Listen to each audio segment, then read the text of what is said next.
মা কি করছো? হ্যাঁ হ্যাঁ, অভিব্রত রথ সাজানো প্রস্তুতি শুরু হয়ে গেছে তো, কালকে রথ।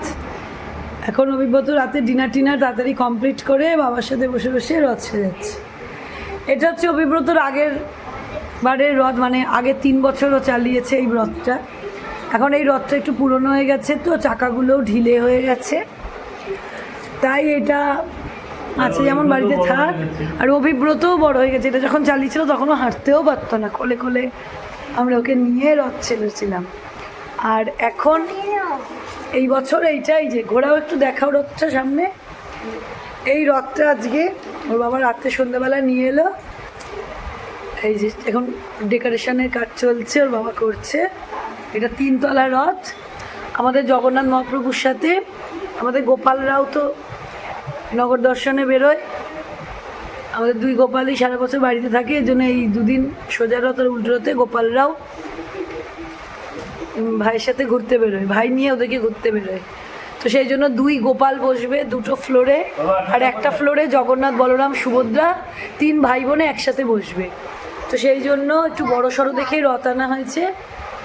আর দেখো এবারে চাকাগুলো কাঠের, খুব পোক্ত চাকা, তাই জন্য একটু বড় সড়ো রথ এনে দেওয়া হলো। আর এই যে ডেকোরেশনের জন্য ফুল কাগজপত্র দিয়ে ওর বাবা এখন রাত অবধি সাজিয়ে দেবে, পুরো কমপ্লিট করে দেবে, না হলে সকালবেলা তো ঠাকুরকে বসিয়ে পুজো টুজো দিতে হবে। আর এই যে অভিব্রত পুরনো রথটা একটু বাবার সাথে কাগজ কেটে ফুটে নিয়ে ও একটু ভাবছে এই রথটা একটু সাজাবে, তো ও একটু চেষ্টা করছে শেখার। এইভাবে বাবা আর ছেলে মিলে এখন রাতে 11টা বাজে, এখন রথ সাজাচ্ছে। এখন কতক্ষণ ডেকোরেশন হবে, বাবা পুরো কমপ্লিট করবে, অভিব্রত বসে বসে দেখবে, ঘুমাবে না, বাবার সাথে করবে। তাই তো মাম্মা? বলে দাও বন্ধুদের, একটু বলে দাও সবাইকে অগ্রিম হ্যাপি রথযাত্রা বলে দাও। এদিকে তাকাও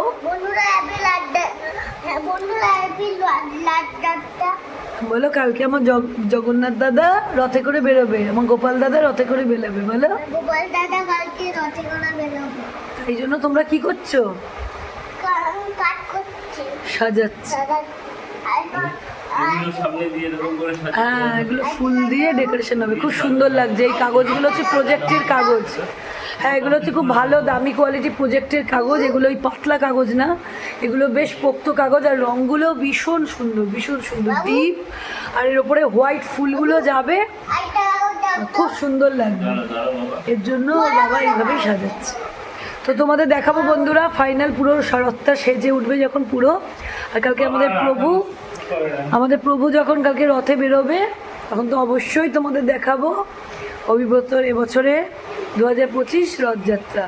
তো সবাইকে অগ্রিম শুভ রথযাত্রা শুভেচ্ছা ভালোবাসা জানালাম।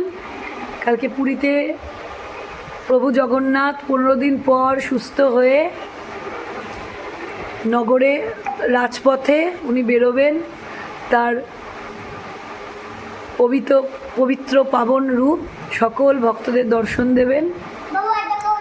তো কালকে খুবই শুভ একটা দিন, তো সেই জন্য সকলে ভালো থাকবেন, সুস্থ থাকবেন। কাল আবার নতুন রথযাত্রার দিন, এই বছরের প্রথম রথযাত্রা, সেই সময় দেখা হবে। কালকে অভিব্রত একবারে রথ সাজিয়ে প্রভুকে বসিয়ে দেখাবে।